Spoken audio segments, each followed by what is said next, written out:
Ia membunuh hanya karena ingin membunuh, dengan memilih korban secara acak, membunuh di siang hari dengan situasi banyak orang, dan membawa jasad yang tidak tertutup rapat. Hai, balik lagi di Putri Story.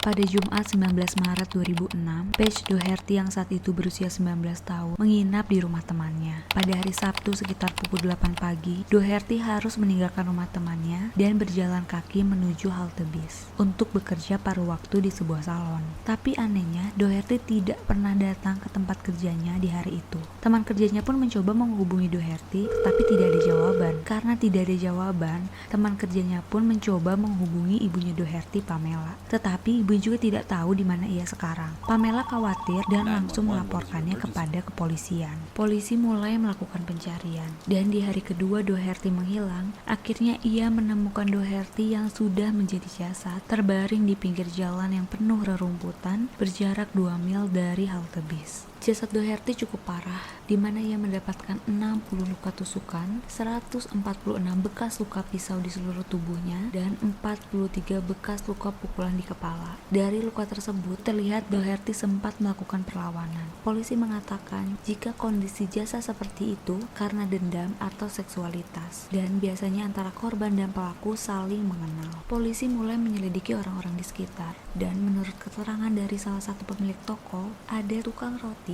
yang membeli disinfektan dengan jumlah yang banyak pada hari di mana Doherty menghilang, dan ia pun memperlihatkan CCTV saat orang tersebut sedang membeli. Pria tersebut bernama John Latham yang berusia 32 tahun dan sudah memiliki 2 orang anak. Saat diminta keterangan oleh polisi, ia mengatakan tidak pernah melihat Doherty. Dari jam 7.17 pagi, dia sangat sibuk untuk membuka tokonya. Selain dari rekaman CCTV pemilik toko sebelumnya, polisi juga mengecek CCTV dari area tersebut, yang dimana keterangan dari John sangat tidak sesuai. Rekaman tersebut menunjukkan pada jam 8.21 pagi, terlihat Doherty yang masuk ke toko John untuk membeli roti, tetapi tidak terlihat keluar lagi. Rumah dan toko John digeledah. Toko tersebut terlihat sangat bersih. Saat polisi menggeser lemari es, terlihat ada darah yang mengalir keluar dari sana. Terdapat bercakan darah di tempat yang berbeda dari dalam toko, dan ternyata darah tersebut cocok dengan darah Doherty. Di dalam rekaman CCTV toko John, memperlihatkan John keluar dari toko dan kembali membawa mobil yang diparkirkan di luar tokonya. John masuk lagi ke tokonya dan membawa jasad Doherty yang dimasukkan ke kantung sampah, tetapi masih terlihat kaki yang menjulur ke bawah dengan kaos kaki putih. Dimasukkan jasad Doherty ke bagasi mobil John. Ia kembali lagi bekerja seperti biasa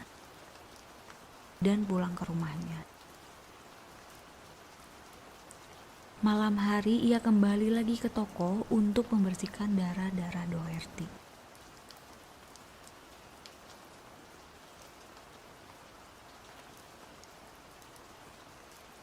John akhirnya mengakui perbuatannya. Ia mengatakan terpaksa membunuh Doherty karena takut atas ancamannya Doherty. Jadi pada saat itu, John mau menyentuh Doherty yang mengakibatkan Doherty mengancamnya atas pelecehan seksual. Dan jika John tidak mau dilaporkan, ia harus memberikan pekerjaan kepada Doherty. Alibi yang diberikan oleh John sangat tidak memiliki dasar menurut polisi, karena dari jasadnya Doherty sendiri yang tidak ada tanda-tanda pelecehan seksual. Dan untuk ancamannya kepada John yang harus memberikan pekerjaan juga tidak berdasar.